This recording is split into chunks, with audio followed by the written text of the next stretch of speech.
चलो यहाँ देखो, यहाँ पे एक कैपिटल एम मास रखा हुआ है और यहाँ एक स्मॉल एम मास रखा हुआ है जिसका रेडियस दिया हुआ है स्मॉल आर के बराबर, और इनके बीच का जो सेपरेशन इनिशियली दिया हुआ है वो दिया हुआ है 5r के बराबर।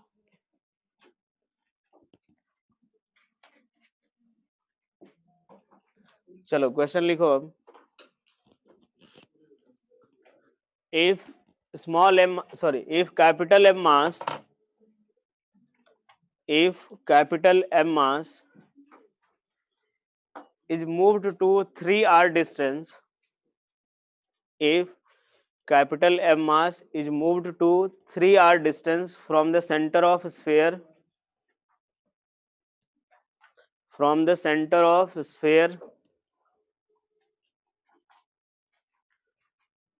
and the radius of sphere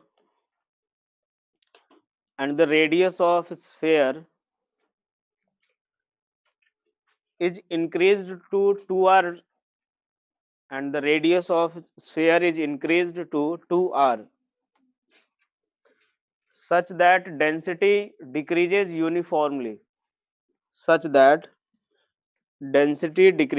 uniformly, then find the work done by external force.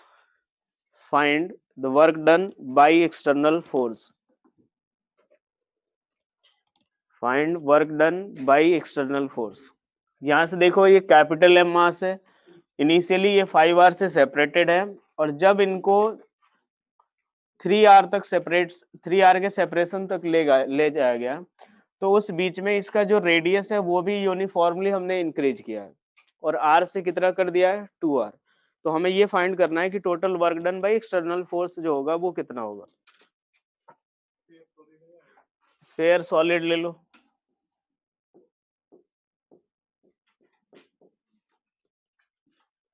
जो कल मैंने बोला था कि भाई फॉर्मूले याद कर लेना, सब पेज पलटे जा रहे हैं। वर्क डन बाय एक्सटर्नल यही होगा कि डेल्टा यू के बराबर फाइनल पोटेंशियल एनर्जी निकालो, इनिशियल पोटेंशियल एनर्जी निकालो।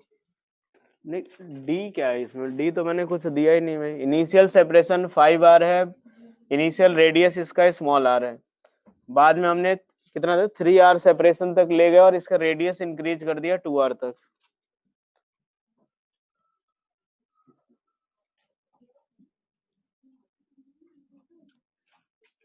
चलो एक बार बताओ, पहले करेंगे क्या, सोच क्या रहे हो पहले ये बताओ यार। फाइनल आंसर निकालने से पहले ये बता दो क्या सोच रहे हो। सेल्फ है, बिल्कुल यही चीज है कि मैंने बताया था कि जब भी अगर आपको जो बॉडी या सिस्टम का अगर कॉन्फ़िगरेशन अगर चेंज करें हम लोग, तो उस केस में हम सेल्फ एनर्जी भी कंसिडर करेंगे। वैसे कंसिडर पहले भी करते थे, लेकिन होता क्या था कि जो सेल्फ एनर्जी पहले होती थी वही बाद में भी हो जाती थी, और उस कारण से वो दोनों कैंसिल आउट हो जाते तो हम लिखते ही नहीं थे। जैसे अगर एक केस अगर देखें, मान लो अगर रेडियस स्मॉल आर ही रहता, उस केस में हम इनके बीच का क्या करते, एक बार इनिशियल पोटेंशियल एनर्जी लिखते और फाइनल पोटेंशियल एनर्जी लिखते, लेकिन बाद में भी जो सेल्फ एनर्जी आती वो सेम ही आती और पहले भी सेल्फ एनर्जी सेम आती। तो इसीलिए हम इसको ये दोनों के दोनों कैंसिल आउट हो जाते, इसीलिए हम वहां पे लिखते ही नहीं थे। लेकिन जब आपको अगर सिस्टम या बॉडी का अगर कॉन्फ़िगरेशन जब भी चेंज हो, तो उस केस में हमें वो सेल्फ एनर्जी भी कंसिडर करनी पड़ेगी। तो यहाँ से देखो यार, वर्क डन बाई अगर एक्सटर्नल फोर्स अगर देखें तो एक्सटर्नल फोर्स के द्वारा जो वर्क डन होगा वही डेल्टा यू के बराबर होगा, और ये डेल्टा यू जो होगा वो यू फाइनल माइनस कितना यू इनिशियल के बराबर। तो यहाँ से एक काम करते हैं कि सबसे पहले यू इनिशियल लिख लेते हैं। यू इनिशियल देखिए तो एक तो आएगा कौन सा, सेल्फ एनर्जी, और सेल्फ एनर्जी अगर देखिए तो इसकी सेल्फ एनर्जी किसके बराबर, तो minus of 3g(m², 3g(m²) upon किसके 5r के बराबर। ये हमारी किसकी क्या होगी, सेल्फ एनर्जी, प्लस जो सेल्फ एनर्जी अगर हम इसकी भी कुछ ना कुछ होगी, जो सेल्फ एनर्जी कैपिटल एम जो होगा क्या उसकी भी कुछ ना कुछ सेल्फ एनर्जी होगी, तो उसको उसकी वैल्यू तो हमें पता नहीं है, तो एक काम करते हैं एस कैपिटल एम लिख लेते हैं, बाकी होना इसको कैंसिल आउट ही है क्योंकि इसके कॉन्फ़िगरेशन में कोई भी चेंज हमने नहीं किया है। और उसके बाद जो इनके बीच की इंटरेक्शन पोटेंशियल एनर्जी होगी वो होगी minus of G capital M small M upon किसके 5 आर के बराबर। ये हमारी कौन सी होगी इनिशियल पोटेंशियल एनर्जी। फाइनल अगर हम लोग देखें तो फाइनल पोटेंशियल एनर्जी के केस में जो कॉन्फ़िगरेशन है यू एफ, तो जो फाइनल कॉन्फ़िगरेशन आ रहा है उस केस में हमने इसका रेडियस जो है वो इंक्रीज करके रेडियस हमने ये इंक्रीज कर दिया और रेडियस क्या कर लिया है इसकी वैल्यू जो हो गई वो 2r के बराबर। और यहाँ से जो सेपरेशन जो है इस small M sorry capital M mass का वो किसके बराबर है तो 3r के बराबर। तो चलो यार अब यहाँ से अगर लिखे तो फिर से इसकी सेल्फ एनर्जी किसके बराबर तो minus of 3g capital M square upon कितना तो 5 इंटू 2r के बराबर। तो डायरेक्टली तो मैं 10r के बराबर माइनस 3gm स्क्वायर अपॉन कितना क्या हो गया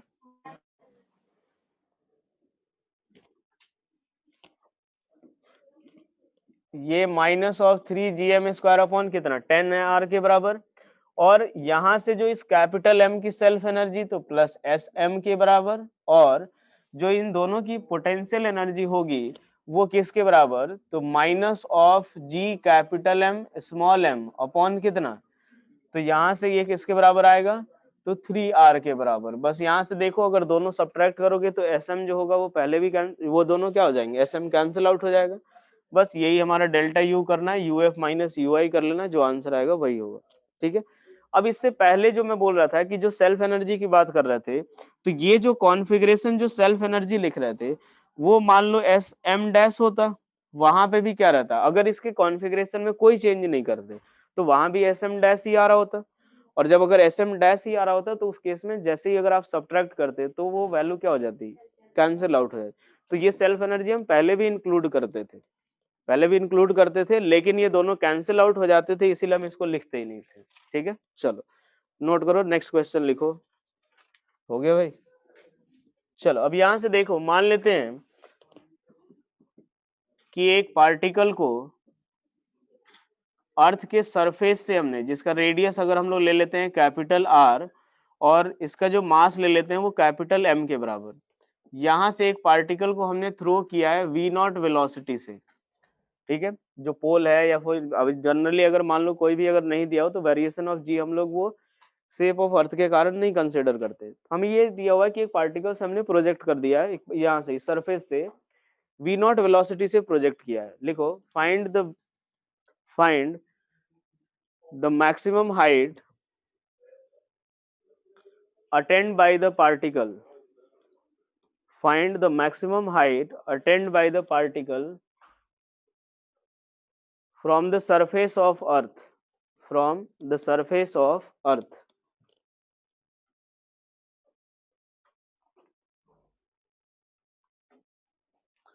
मैक्सिमम हाइट जो अटेंड होता है वो कितनी ऊंचाई तक जाएगा वो हमें फाइंड करना है। क्या अप्लाई करेंगे इसमें एनर्जी कंजर्वेशन, मैक्सिमम हाइट पे वेलोसिटी कितनी 0। तो सिर्फ यहाँ पे क्या करना है मान लेते हैं कि इस वाले पॉइंट से ये कितनी हाइट तक जा रहा है h हाइट तक जा रहा है। ठीक है, इस पॉइंट पे वेलोसिटी की वैल्यू किसके बराबर 0। अब यहाँ से देखो तो ये पॉइंट मान लेते हैं पॉइंट ए और ये पॉइंट बी, चाहे तो वर्क एनर्जी थ्योरम लगा लो या फिर चाहो तो क्या कर सकते हैं एनर्जी कंजर्वेशन। तो एनर्जी कंजर्वेशन थोड़ा सा सिंपल रहता है इसमें कि हमें बस उसमें जो होता है वो साइन वगैरह की थोड़ी दिक्कत नहीं आती है। अदरवाइज वर्क डन हम लोग लिखेंगे तो हो सकता है उसमें साइन की थोड़ी गलती हो जाए, तो आप लोग यही अप्रोच ध्यान में रखना कि सिर्फ दो जगह का हमें पोटेंशियल एनर्जी लिखना है और दो जगह का काइनेटिक एनर्जी। तो initial U initial plus K initial equals to U final plus कितना के फाइनल के बराबर। जो इनिशियल पोटेंशियल एनर्जी होगी वो किसके बराबर, तो मान लेते हैं कि इसका मास किसके बराबर है स्मॉल एम, तो ये किसके बराबर आएगा minus of G capital M small M upon किसके आर के बराबर। जो काइनेटिक एनर्जी आएगी, एक मिनट यार ये जो आएगा प्लस काइनेटिक एनर्जी किसके बराबर तो 1/2 इंटू स्मॉल एम इंटू कितना वी नॉट स्क्वायर, और जो फाइनल पोटेंशियल एनर्जी आएगी वो किसके बराबर, तो minus of G capital M small M upon कितना, आर प्लस एच, और फाइनल काइनेटिक एनर्जी किसके बराबर, जीरो। यहां से अगर हम वी नॉट स्क्वायर की वैल्यू, स्मॉल एम सारा कैंसिल आउट हो जाएगा, तो V naught square equals to क्या लिख सकते हैं, तो जी कैपिटल एम इंटू 1/r और माइनस ऑफ 1/r प्लस किसके, h के बराबर, और इनटू ये कितना आएगा 2 के बराबर। यहां से मैं उसको उधर ले गया, जी एम कॉमन ले लिया, बस ये बचेगा, तो इक्वल्स टू किसके बराबर, तो 2gm इंटू ये, इसको सॉल्व करेंगे किसके बराबर, तो h अपॉन कितना r, और इनटू कितना आएगा r प्लस h के बराबर, यही आएगा किसकी वैल्यू, वी नॉट स्क्वायर। यहां से अगर हम देखिए इसको सॉल्व करें तो V naught square equals to किसके बराबर, तो 2g capital m into H, यहाँ से r कॉमन ले लो, ये किसके बराबर, आर स्क्वायर इंटू 1 प्लस किसके, h बाई कैपिटल r के। जो बाइनोमियल एक्सपेंशन जो मैंने बताया था वो इसके सवाल में यूज होता है। हाँ जो बेटा, यहाँ से अगर देखें तो V naught square equals to G M by capital R square को जो है वो स्मॉल जी लिख सकते हैं, तो 2g इंटू एच अपॉन कितना 1 प्लस एच अपॉन किसके, आर के बराबर। अब एक बात देखो कि यहाँ से वी नॉट स्क्वायर जो है वो अगर इधर की तरफ ले आए 1 plus H by capital are और इक्वल्स टू किसके बराबर, 2g इंटू स्मॉल एच। यहाँ से ये वैल्यू किसके बराबर आएगी, तो V naught square equals to 2gh minus किसके बराबर, तो V naught square H upon कितना, आर के बराबर, यही आ रहा होगा, V naught square H upon R. अब वहां से एच कॉमन ले लो, एच जैसे ही कॉमन लेंगे तो बचेगा क्या, V naught square into capital R upon 2 into R into G minus किसके, वी नॉट स्क्वायर के बराबर। चलो नोट कर लो इसे। यहाँ से देखो जो बाइनोमियल एक्सपेंशन वाला जो पार्ट था 1 plus H minus H by R, उसको ऊपर ले जाके सॉल्व करते तो फिर वहां से हम लोग वो अप्रोच इसलिए नहीं अपना पाएंगे क्योंकि जो वी नॉट के बारे में हमें कुछ नहीं दिया हुआ है। वी नॉट हो सकता है कि बहुत ज्यादा भी हो, तो उस केस में एच जो होगा वो very very less than R जो होगा वो पॉसिबल नहीं होगा। तो ऐसा नहीं कि आप सारे क्वेश्चन में जो है एच जो है वो very very less than R ले लो, क्योंकि वी नॉट के बारे में कुछ भी प्रेडिक्ट यहाँ पे नहीं किया हुआ है। अगर कुछ प्रेडिक्ट नहीं किया हुआ है तो हम ये नहीं मान सकते कि जो ये काफी कम हाइट तक ही जाएगा, ठीक है। तो इसीलिए जब अगर आपको वी के बारे में कुछ नहीं दिया हो तो एग्जैक्ट पूरा जो सॉल्व करके प्रॉपरली जो सॉल्व करना हो उस तरीके से ही करेंगे हम लोग। चलो इसके बाद देखो,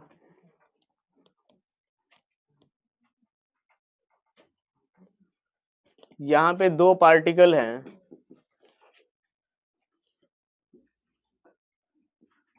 ये हमने ले लिया वाई एक्सिस और ये हमने ले लिया जेड एक्सिस। यहाँ पे दो मास रखा हुआ है, एक कैपिटल एम और यहाँ पे भी एक रखा हुआ है कैपिटल एम के बराबर। इसका जो कोऑर्डिनेट है वो 0, ये 0, ए ले लेना, और इसका जो कोऑर्डिनेट है वो 0, -a के बराबर। यहाँ से हमने एक m/2 मास का जो पार्टिकल है वो m/2 मास का पार्टिकल जो है कुछ v वेलोसिटी से प्रोजेक्ट किया है, और ये मैक्सिमम कहाँ तक जा रहा है, तो 0, 0, 2√3a तक जा रहा है। तो हमें find the value of v, find the value of v। यहाँ पे लिख लो, स्टेटमेंट लिख लो कि m/2 मास इज प्रोजेक्टेड, ये दोनों कैपिटल एम मास भाई फिक्स्ड है वहां पे, यहाँ पे लिख लेना if m/2 mass is projected with velocity v such that it reaches to point 0, 0, 2√3a, such that it reaches to point 0, 0, 2√3a. Find the value of v. Find the value of v. ये भी simple energy conservation ही है।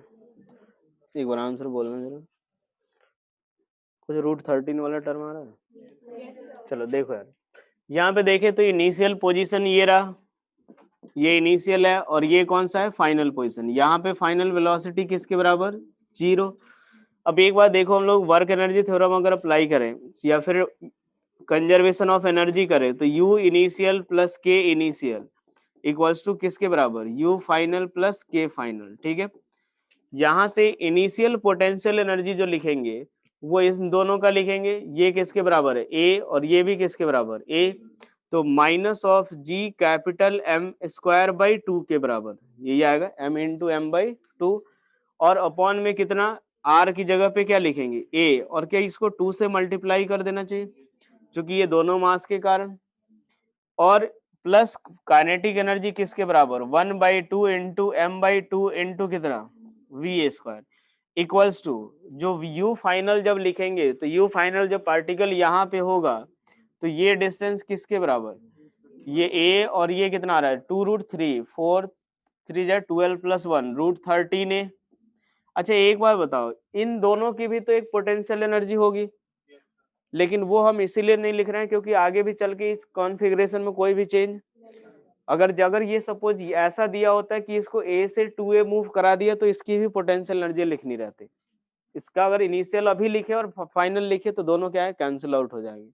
तो equals to किसके बराबर, तो minus of किसके बराबर होगा, तो g into M square upon किसके 2, और इंटू ये कितना आएगा √13a, और इंटू कितना कर दे 2 के बराबर। ठीक है, यही यहाँ से जो v की वैल्यू कितनी आ रही है 4 gm √13 माइनस 1 √13a। सभी का यही आंसर आ रहा है क्या, हाँ यही है। ठीक है, चलो नेक्स्ट क्वेश्चन लिखो, कितने लोगों का सही था ये, कुछ नहीं करना, बस एनर्जी लिखने आना चाहिए भाई। इसमें जो भी ग्रेविटेशन का क्वेश्चन आएगा एक तो इसमें एनर्जी आएगा, बाकी आगे चल के एक एंगुलर मोमेंटम का इक्वेशन लिखने आना चाहिए। ठीक है, नोट कर लिया सभी ने। चलो अब यहाँ से देखो, इस वाले क्वेश्चन में ये दिया हुआ है कि एक हम लोग स्मॉल m मास ले रहे हैं,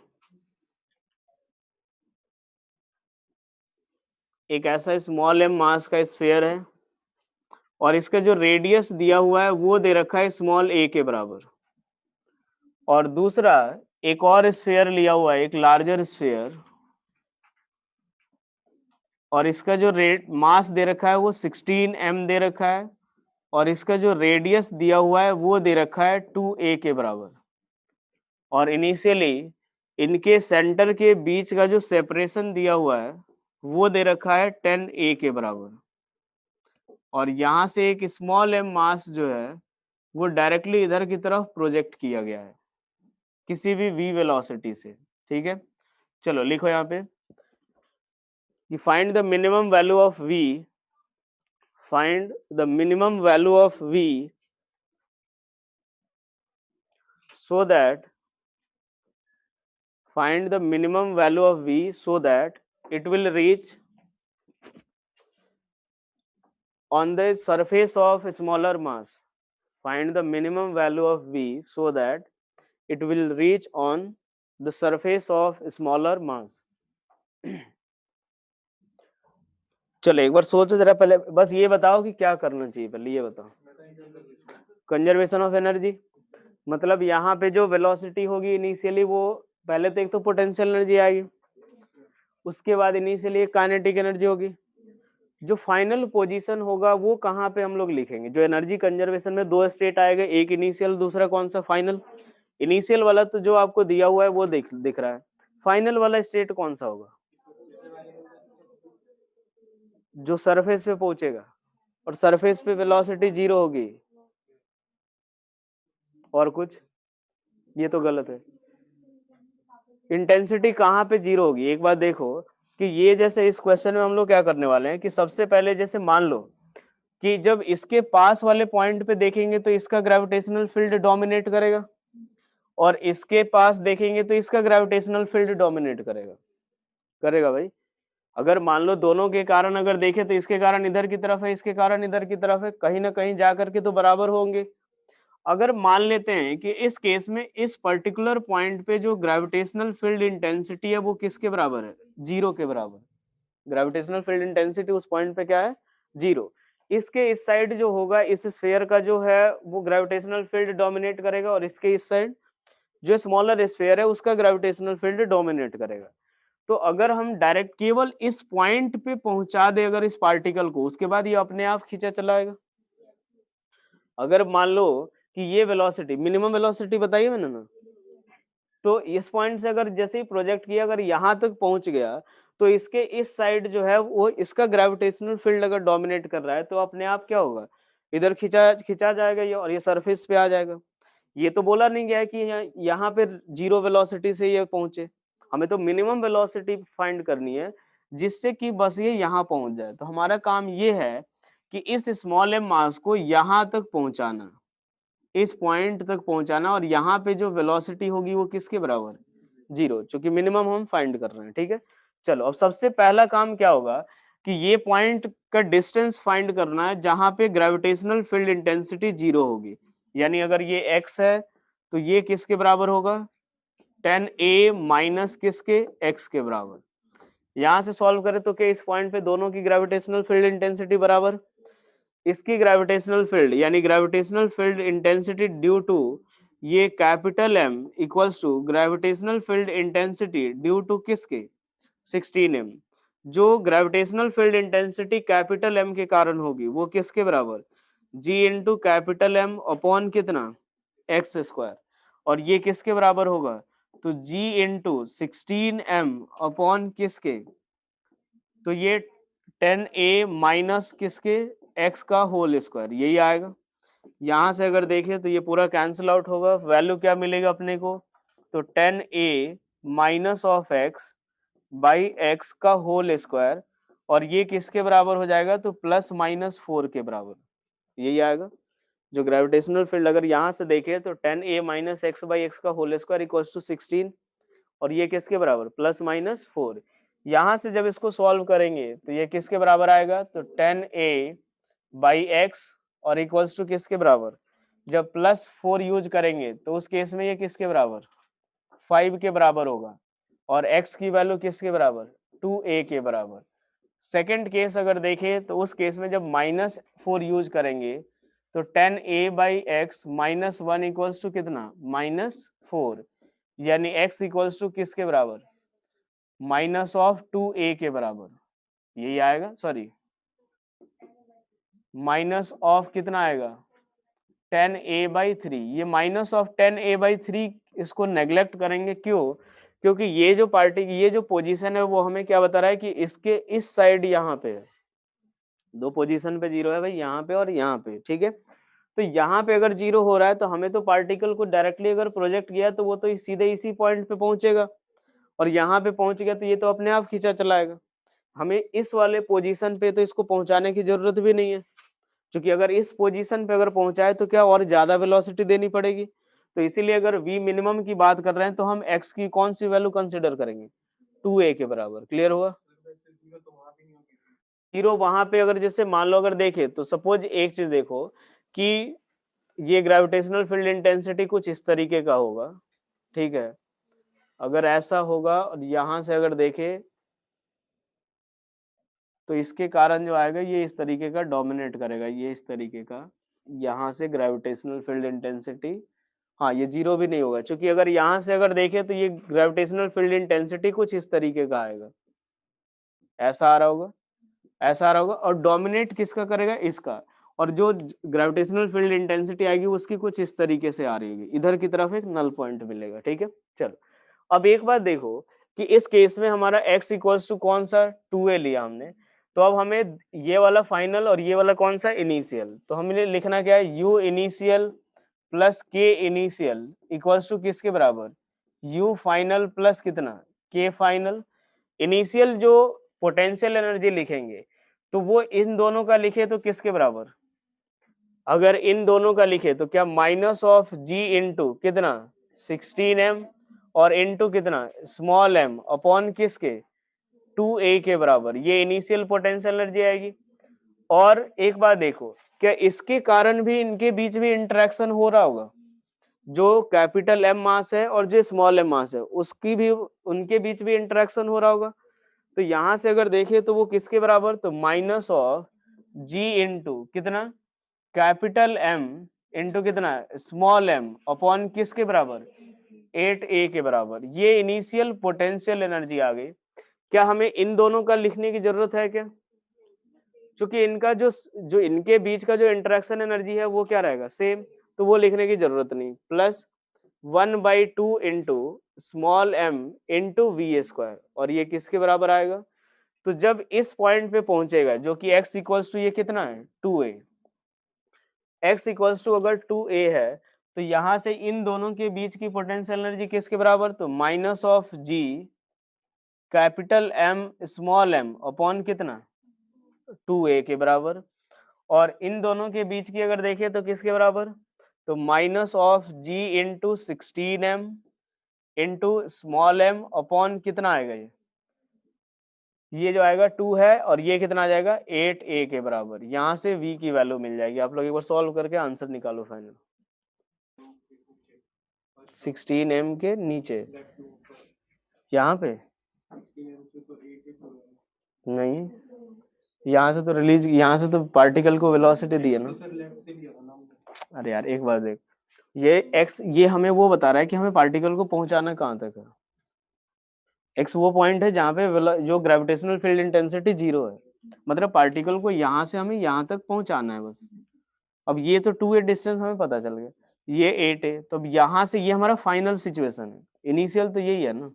तो यहाँ से इन दोनों की पोटेंशियल एनर्जी लिखेंगे तो कितना लिखेंगे, 2a ही लिखेंगे। कितना आ रहा है आंसर, v इक्वल्स टू किसके बराबर 45 gm 4a।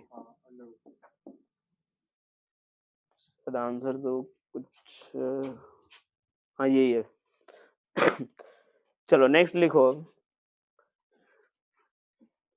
नेक्स्ट हेडिंग डालो, relation between gravitational potential and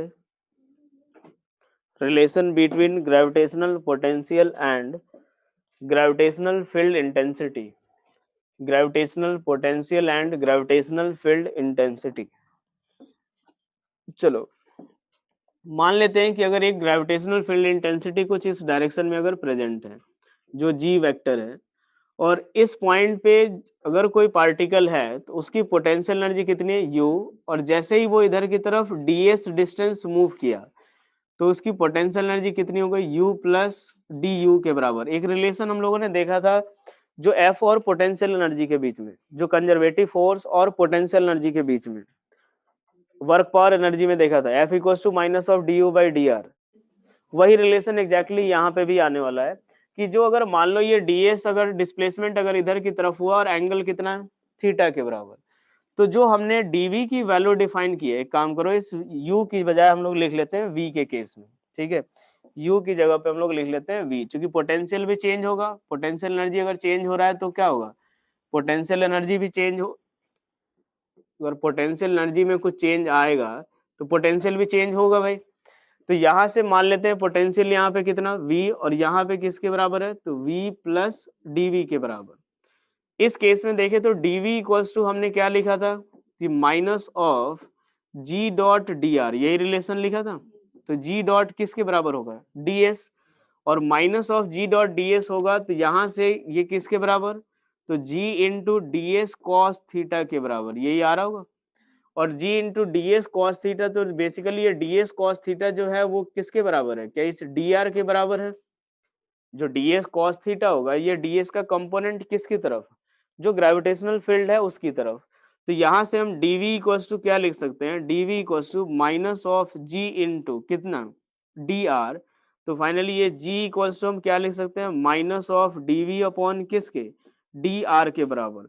वहां पे हमने रिलेशन देखा था किसके बीच, फोर्स और जो पोटेंशियल एनर्जी है। यहाँ पे हम किसके बीच देख रहे हैं, ग्रेविटेशनल फील्ड इंटेंसिटी और पोटेंशियल के बीच में।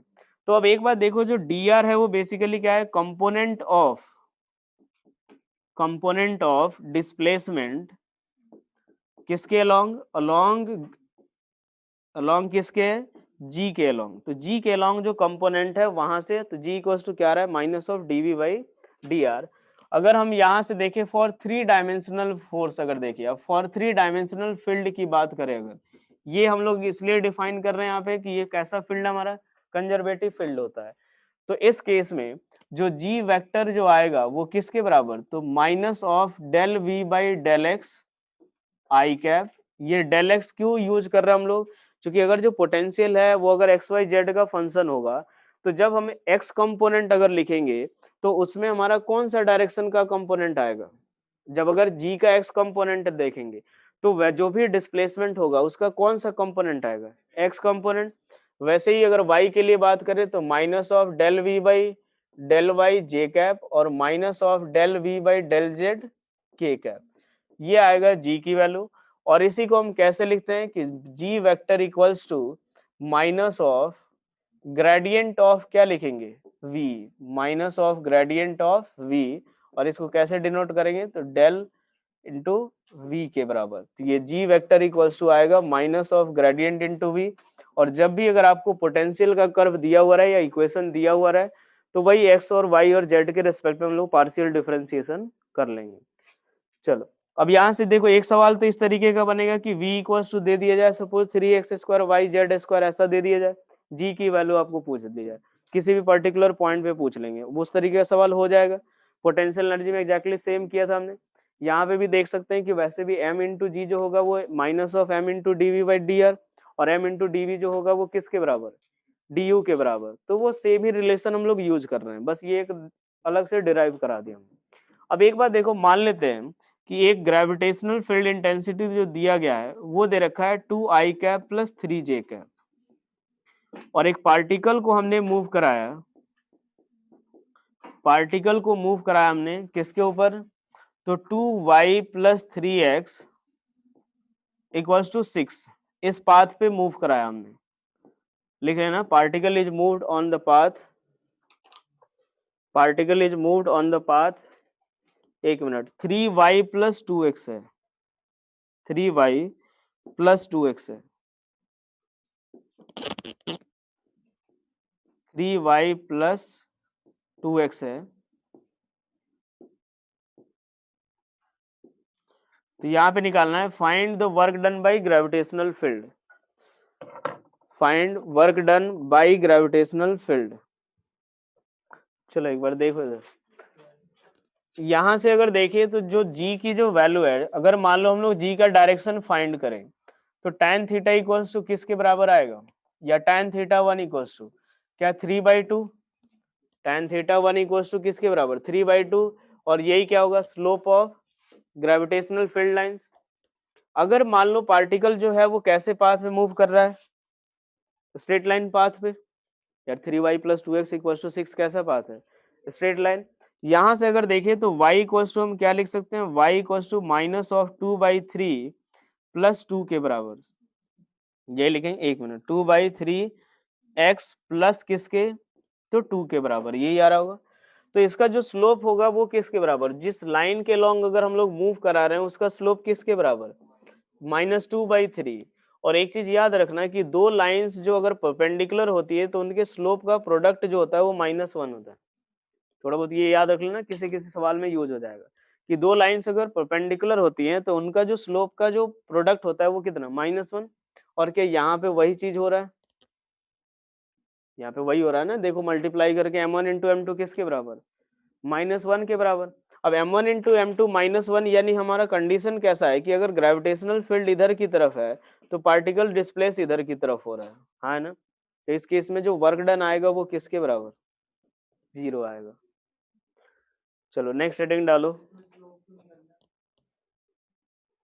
क्या करना चाहिए फिर बताओ। देख लो इधर dv इक्वल्स टू हम क्या लिखते हैं, minus of integration of g dot dr कर सकते हैं भाई, ये कर सकते हैं। तो g और dr के बीच का एंगल देख लेंगे एक बार, g और dr के बीच का एंगल किसके बराबर है, 90 डिग्री। ये थोड़ा ऑब्जर्व करना पड़ेगा इसमें, ठीक है। तो g देख लिया 90 डिग्री है, तो उस केस में वर्क जो चेंज इन पोटेंशियल किसके बराबर, 0, और चेंज इन पोटेंशियल 0 है तो वर्क डन भी किसके बराबर। और वैसे भी एक पॉइंट और याद रख लेना आप लोग कि ग्रेविटेशनल फील्ड के परपेंडिकुलर डायरेक्शन में मूव करेंगे तो पोटेंशियल में कोई चेंज नहीं आएगा। वो सब चीजें सब इलेक्ट्रिक फील्ड में आपको समझाया जाएगा कि वही कोई पोटेंशियल सरफेस होगा, वो सारी चीजें वहां पे आएंगी। ठीक है, चलो नेक्स्ट हेडिंग लिखो, motion of a satellite in, next heading लिखो, motion of a satellite in circular orbit, motion of a satellite in circular orbit.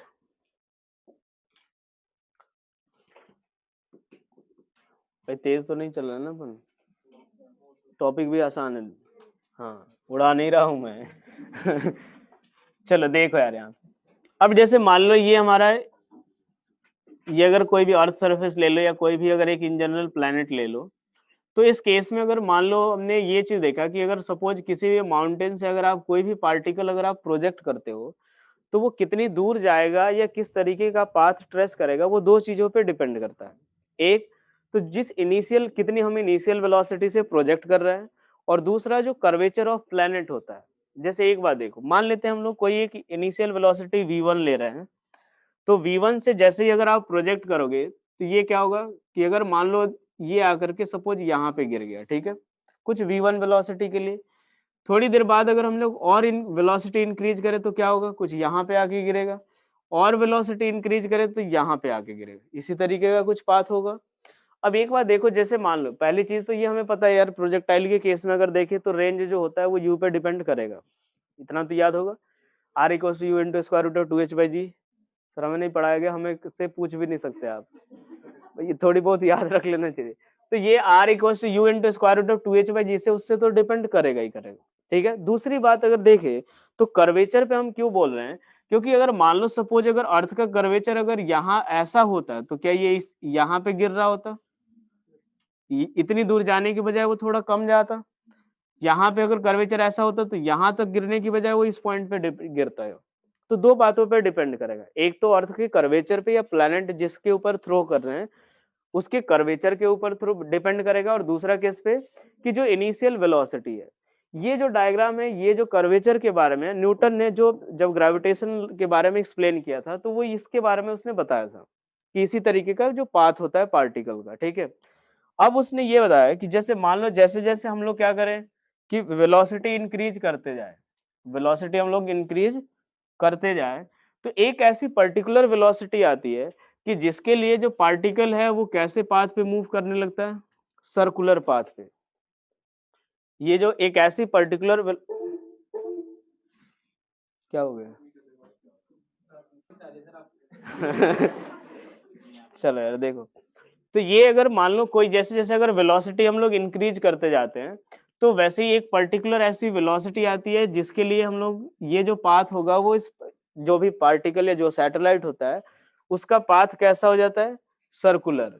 और ये जो स्पीड होती है इसी को हम लोग बोलते हैं, वी को हम लोग लॉन्चिंग स्पीड भी बोलते हैं, v equals to launching speed भी बोलते हैं। आगे चल के हम लोग देखेंगे कि जैसे भी अगर सैटेलाइट वगैरह लॉन्च करते हैं तो उस केस में कैसे उसका प्रोजेक्शन होता है और कैसे उसका पाथ जो होता है वो गिवन वेलोसिटी पे डिपेंड करता है। तो ये हमने देखा कि जैसे अगर मान लो जैसे जैसे इंक्रीज करे तो एक पर्टिकुलर पॉइंट या पर्टिकुलर वेलोसिटी के लिए जो पाथ होगा वो कैसा होगा, सर्कुलर। अब ये सर्कुलर होगा तो इस केस में हमें क्या मिलेगा, एक इसके ऊपर जो है एक सेंट्रीपिटल फोर्स भी लगना चाहिए, या फिर ऐसे देख लो कि इसके ऊपर जैसे ये कैपिटल एम मास ले रहे हैं और ये हमने ले लिया जो सैटेलाइट या जो भी पार्टिकल प्रोजेक्ट कर रहे हैं उसका क्या स्मॉल एम मास, इसकी वेलोसिटी कैसी रहेगी, v के बराबर। और यहां से इसके ऊपर कितना फोर्स लगेगा, जो ग्रेविटेशनल फोर्स लगेगा g। और इसके ऊपर अगर बैठ के देखें तो एक सेंट्रीफ्यूगल फोर्स भी लग रहा होगा, और जो सेंट्रीफ्यूगल फोर्स होगा वो किसके बराबर, एम वी स्क्वायर अपॉन किसके। तो ये अगर मान लेते हैं कि यहाँ से कितनी हाइट पे हम लोग प्रोजेक्ट कर रहे हैं, स्मॉल आर, तो एम वी स्क्वायर अपॉन किसके बराबर, स्मॉल आर के बराबर। तो यहाँ से अगर हम इसके ऊपर बैठ करके देख रहे हैं तो क्या जो ग्रेविटेशनल फोर्स आएगा वो किसके बराबर, M into V square upon कितना आर। और जो ग्रेविटेशनल फोर्स की वैल्यू आएगी वो किसके बराबर, जी इंटू, ये अगर हम लोग ले लेते हैं मास ऑफ अर्थ, तो ये किसके बराबर आएगा, mass of earth into small M upon कितना, स्मॉल आर स्क्वायर के बराबर। और ये किसके बराबर हो जाएगा, M into V square by R. यहाँ से जो v की वैल्यू आएगी वो किसके बराबर, तो स्क्वायर रूट ऑफ कितना G into capital M E upon कितना आर के बराबर। ये यही हमारी लॉन्चिंग वेलोसिटी होती है, लॉन्चिंग स्पीड, या इसी को हम बोलते हैं v equals to orbital velocity भी बोलते हैं, या ऑर्बिटल स्पीड। अब एक बात देखो कि ये जो r होगा, तो मान लो अगर हमने इसको कितनी हाइट से प्रोजेक्ट किया है, h हाइट से, h हाइट से जब प्रोजेक्ट किया है तो r की वैल्यू किसके बराबर, कैपिटल R प्लस कितना small h, capital R plus small h, यानी v इक्वल्स टू हम क्या लिख सकते हैं, square root of G into capital M E upon किसके आर प्लस एच के बराबर। अगर हम एक केस देखें कि जो एच जो है वो वेरी वेरी लेस देन किससे, कैपिटल आर के, यानी जो हमारा जो सैटेलाइट है वो अर्थ के काफी क्लोज अगर रिवॉल्व कर रहा है, तो उस केस में हमारा आर प्लस एच जो होगा, आर प्लस एच वो किसके बराबर होगा, कैपिटल आर, और जो ऑर्बिटल वेलोसिटी की वैल्यू लिखेंगे वो किसके बराबर, तो g into capital m upon कितना r, mass of earth, radius of किसका अर्थ। यहां से काम करते हैं, इंटू लिख देते हैं आर स्क्वायर, और इंटू ऊपर कितना आर ई के बराबर, ये भी लिख सकते हैं हम लोग। G M by R square जो आएगा वो किसके बराबर, स्मॉल जी के बराबर, तो ये कितना आएगा, स्मॉल जी इंटू कितना आर ई के बराबर। और यही हमारी क्या होगी, ऑर्बिटल वेलोसिटी या ऑर्बिटल स्पीड किसके नियर, अर्थ सरफेस के नियर, और इसकी वैल्यू जो आती है वो आती है 7.93 किलोमीटर पर सेकेंड, और इसी को हम बोलते हैं फर्स्ट कॉस्मिक वेलोसिटी भी बोलते हैं, इसको बोलते हैं फर्स्ट कॉस्मिक वेलोसिटी।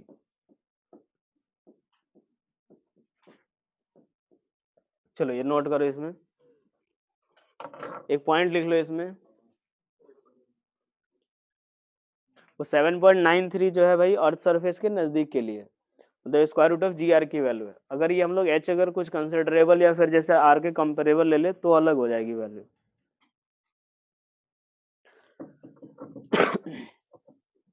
चलो इसमें एक पॉइंट लिखो, if a particle is projected from a height h, if a particle projected from a if a particle is projected from a height h from the surface of earth from the surface of earth, then range of the particle depends upon then range of the particle depends upon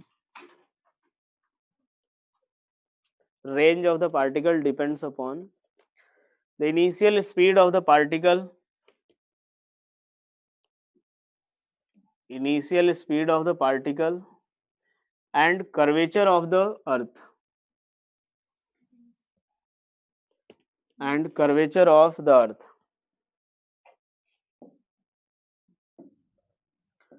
चलो यहाँ से देख लेते हैं, ये हमारा जो है अर्थ है जिसका मास हमने ले लिया कैपिटल एम और रेडियस ले लिया आर के बराबर, और यहाँ से स्मॉल आर हाइट पे जो सैटेलाइट है वो इधर की तरफ कुछ वी वेलोसिटी से जा रहा है, यही हमारी ऑर्बिटल वेलोसिटी है, और ऑर्बिटल वेलोसिटी की वैल्यू हो जाएगी किसके बराबर, तो square root of G into capital M upon कितना आर के बराबर।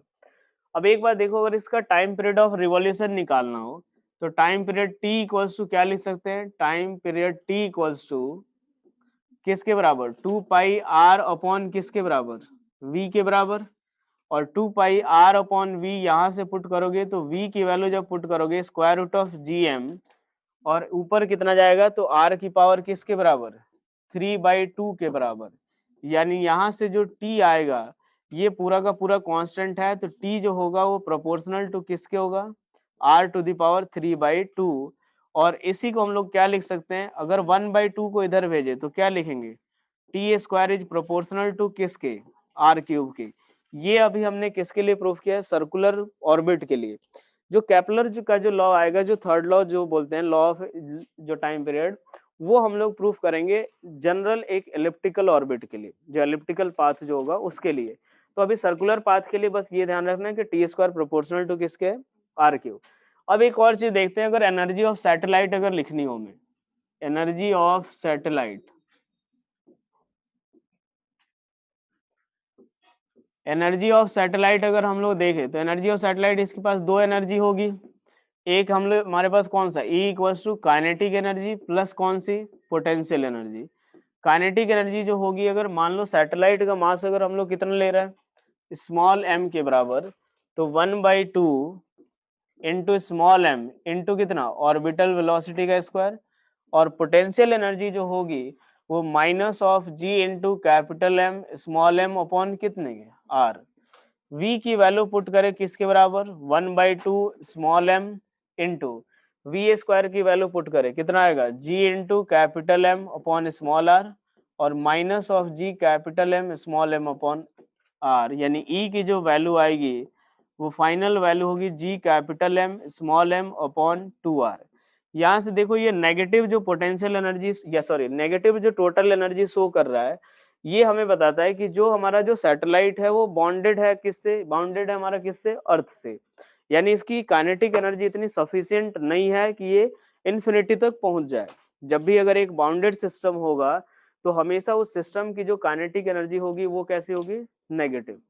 वो तो होगा कि अट्रैक्टिव फोर्स से वो नेचर शो करता है, लेकिन जो सिस्टम अगर जब भी बाउंडेड होगा तो उसकी सिस्टम की जो एनर्जी होगी वो क्या होगी, नेगेटिव।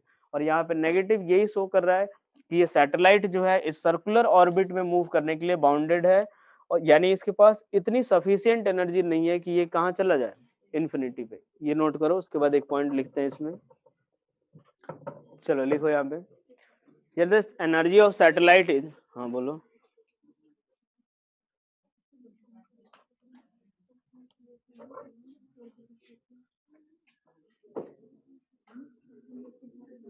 चलो लिखो अब, here the energy of satellite is negative, here energy of satellite is negative, which shows that energy of satellite is negative, which shows that the satellite is bounded to, the satellite is bounded to revolve around the earth, satellite is revolve around, satellite is bounded to revolve around earth. It means it doesn't have, it means it doesn't have sufficient energy, it means it doesn't have sufficient energy so that it can reach to infinity, so that it can reach to infinity, and these orbits are called bounded orbits, these orbits are called bounded orbits.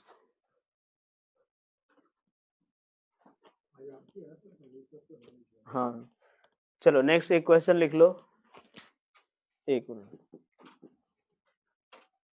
If the earth will become,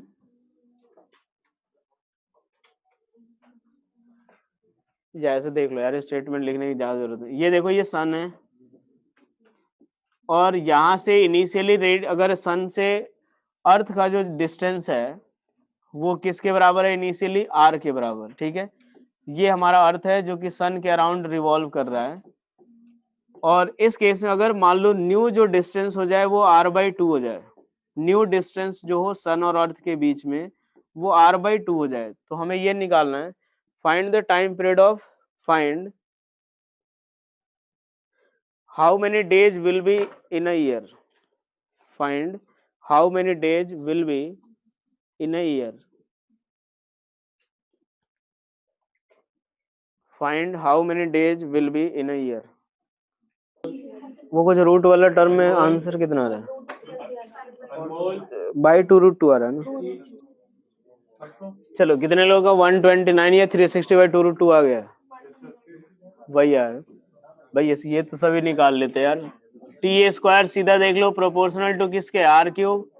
तो पहले जो 365 days radius कितना है, बाद में r/2 हो गया, तो बाद में अगर t1 डैश अगर निकाले तो t1 डैश का स्क्वायर अपॉन कितना, t का स्क्वायर, और ये किसके बराबर होगा, इक्वल्स टू r³/8 अपॉन कितना, r³ के बराबर। तो यहाँ से t1 डैश की वैल्यू किसके बराबर, तो ये तो 365 ही होता है, और अपॉन कितना हो जाएगा 2√2 के बराबर। चलो नेक्स्ट लिखो अब, अच्छा एक बात बताओ, जैसे अगर मान लो इसका, अगर ये अर्थ के अबाउट अगर कोई सैटेलाइट है जिसका मास स्मॉल एम है, और ये हमने ले लिया अर्थ जिसका मास कैपिटल एम है, अगर आर रेडियस वाले ऑर्बिट में मूव कर रहा है, इसकी वेलोसिटी तो हमें पता होगी, v इक्वल्स टू कितना, square root of G into capital M upon angular momentum लिख सकते हो उसका।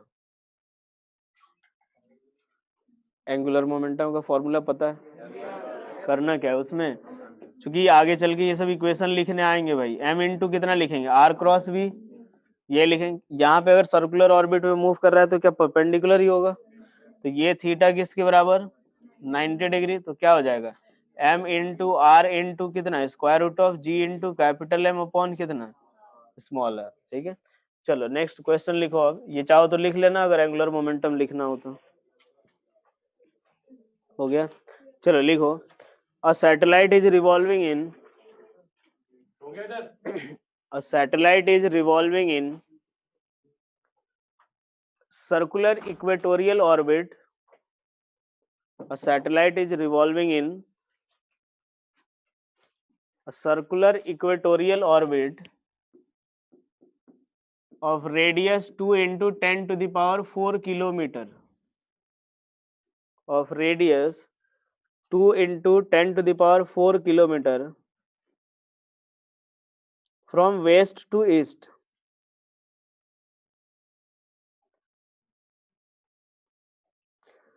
Find after how much time,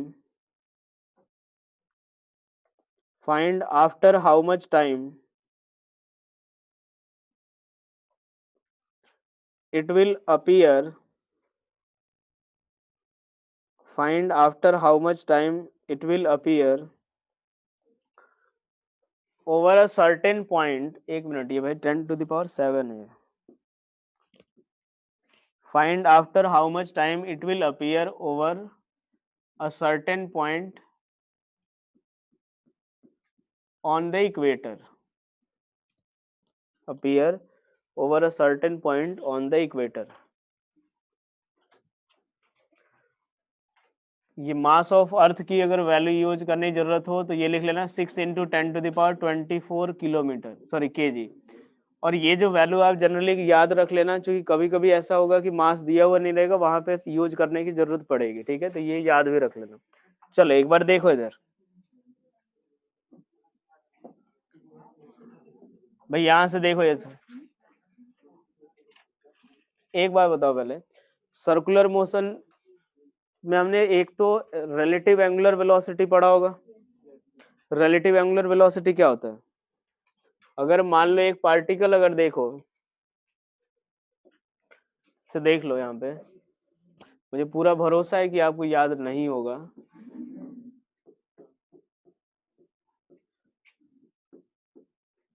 मास कितना दे रखा था, 6 into 10 to the power 24 kilometre, sorry 24 KG. देखो यार, अच्छा एक बात बताओ, जैसे मान लो ये पार्टिकल एक जो है ऐसे सर्कुलर पाथ पे जा रहा है, ये ओमेगा 1 से जा रहा है, और एक दूसरा पार्टिकल है जो कि इस वाले पाथ पे ऐसे इधर की तरफ, ये भी इधर की तरफ ओमेगा 2 से जा रहा है। ठीक है भाई, एक सर्कुलर पाथ है जो कि कितने से जा रहा है, सर्कुलर पाथ पे ओमेगा 1 से, और दूसरे वाला जो पार्टिकल है वो कितने से जा रहा है, ओमेगा 2 से। ठीक है, चलो अब एक बात बता, जो रिलेटिव एंगुलर वेलोसिटी होगी वो किसके बराबर, v परपेंडिकुलर रिलेटिव अपॉन किसके, r के बराबर। तो एक बार बताओ, ओमेगा 2 माइनस ओमेगा 1 भी यही होगा। ओमेगा 2 माइनस ओमेगा 1 हमें क्या बताएगा, ये बताओ, क्या ये रिलेटिव एंगुलर वेलोसिटी है। तो ये ओमेगा 2 माइनस ओमेगा 1 क्या होता है, ओमेगा 2 माइनस ओमेगा 1 क्या होता है, बेसिकली किस चीज को रिप्रेजेंट करता है, चेंज इन ओमेगा। हाँ, ओमेगा 2 माइनस ओमेगा 1 क्या बताएगा,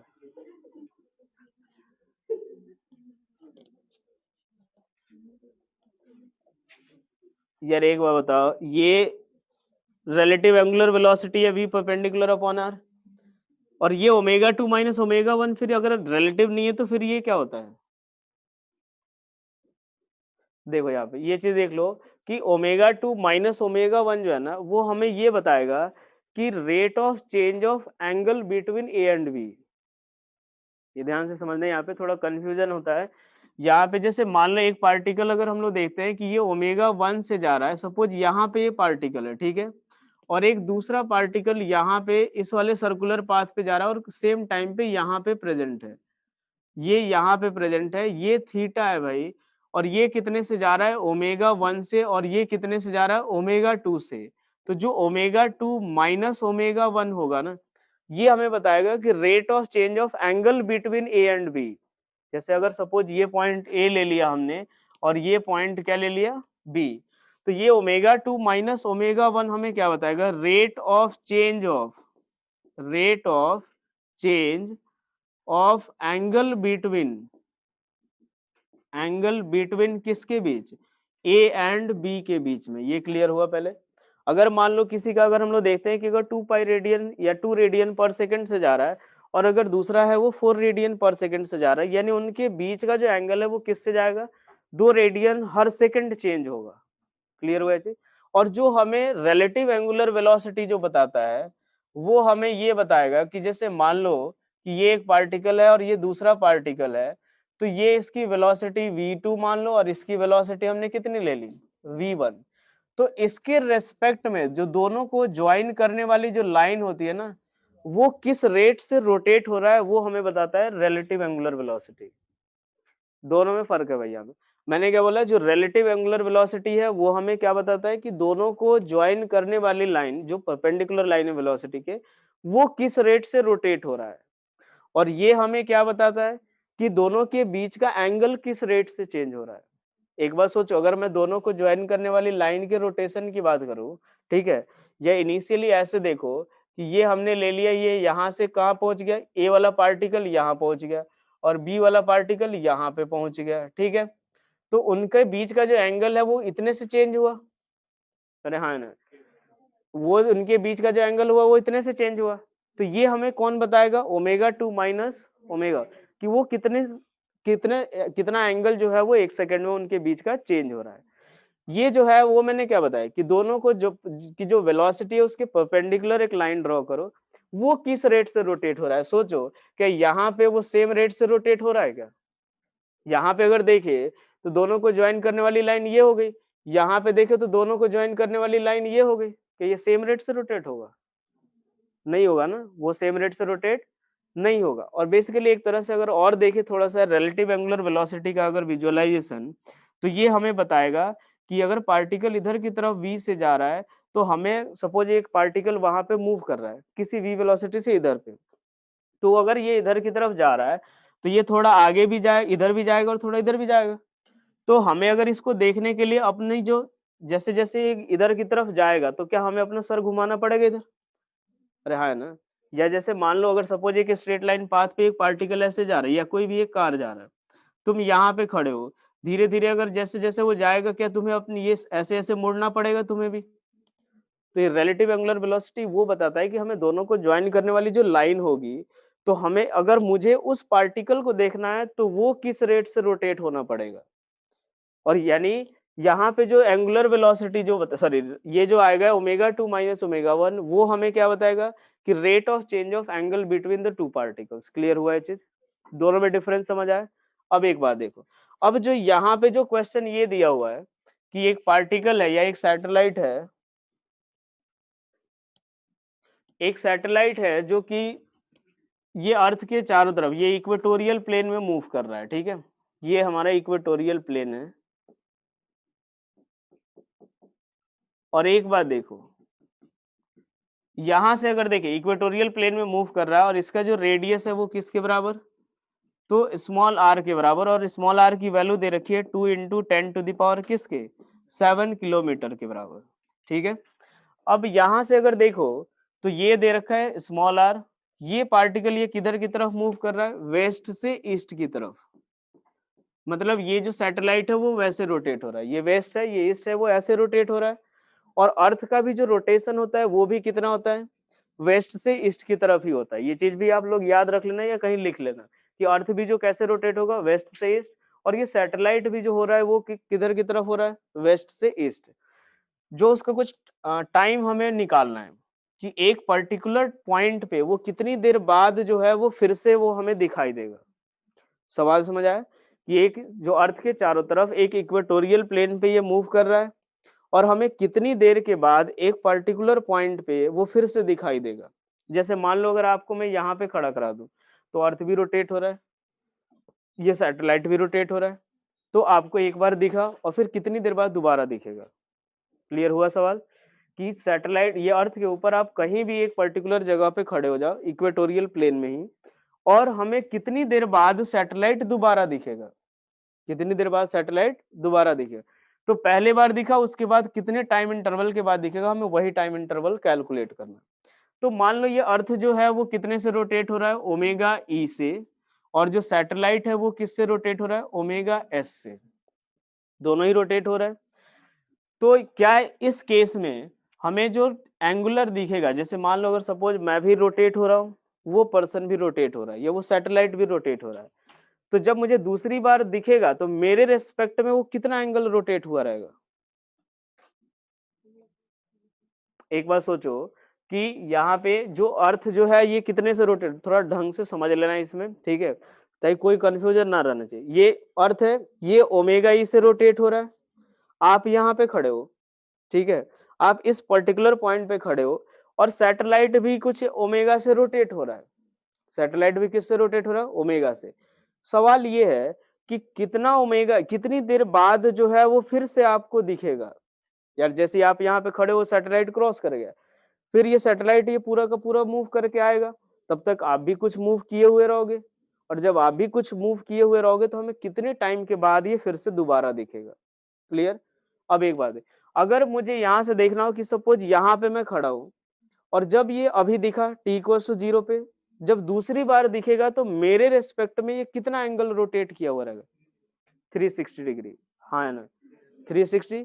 और ये कौन बताएगा हमें, क्या ओमेगा 2 माइनस ओमेगा 1 शो करेगा, अरे हाँ है ना। अब एक बात देखो, दोनों हम लोग क्या कर रहे हैं, सेम डायरेक्शन में मूव कर रहे हैं। तो अब एक बात सोचो, जो इसका एक्चुअल ओमेगा निकालना होगा कि एक्चुअल में कितना ओमेगा है, तो एक्चुअल ओमेगा किसके बराबर होगा, तो जो यहां से देखेंगे कि ये मेरे रेस्पेक्ट में कितनी देर में ये एक रिवॉल्यूशन किया, प्लस अर्थ का जो एंगुलर वेलोसिटी है, दोनों ऐड करना चाहिए। एक बात यहां से सोचो, मैंने क्या बोला कि ये सवाल तो भाई सभी को क्लियर है ना, क्लियर है सवाल कि एक बार दिखा, दूसरी बार कितने टाइम के बाद दिखेगा, ठीक है।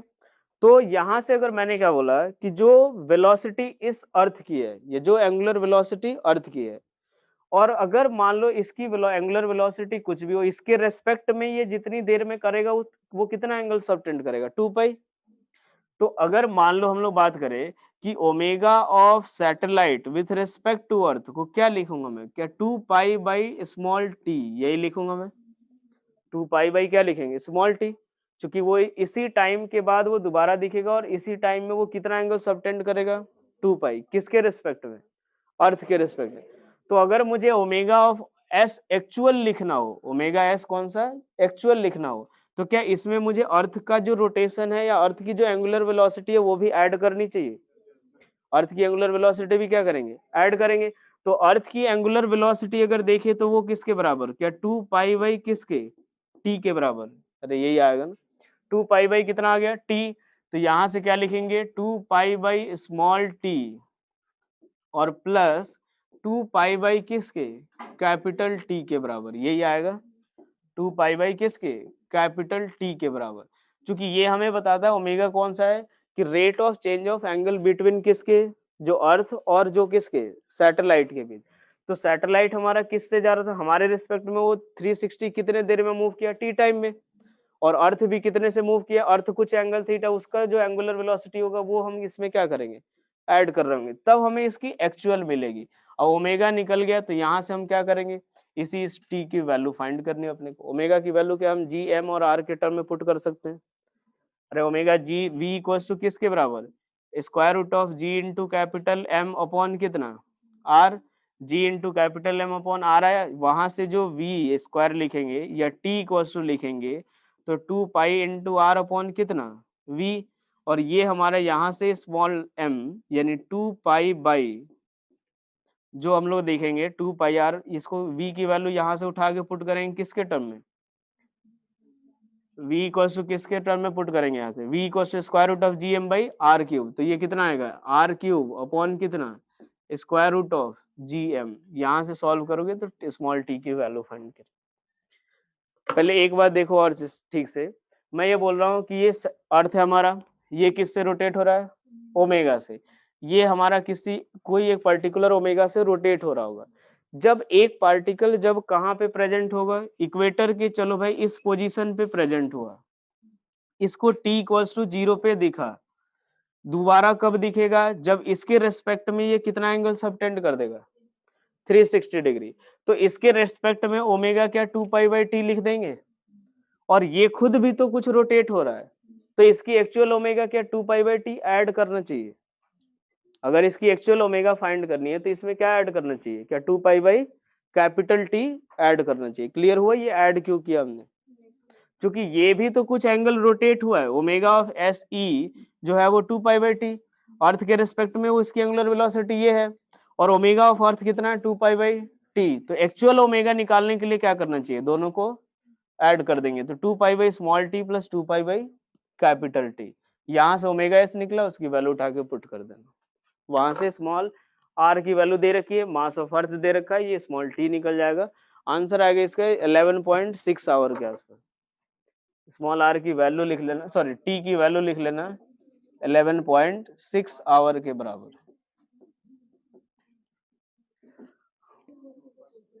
इक्वल जैसे एक्चुअल ओमेगा तो यही होगी ना, जो हमने जो स्क्वायर रूट ऑफ, जो एक बार देखो कि ये तो हमारे पास कितना आ गया, जो v की वैल्यू किसके बराबर है square root of G M by R, और जी एम बाई आर, तो यहाँ से हम टाइम पीरियड, इसका एक्चुअल टाइम पीरियड भी तो निकाल सकते हैं।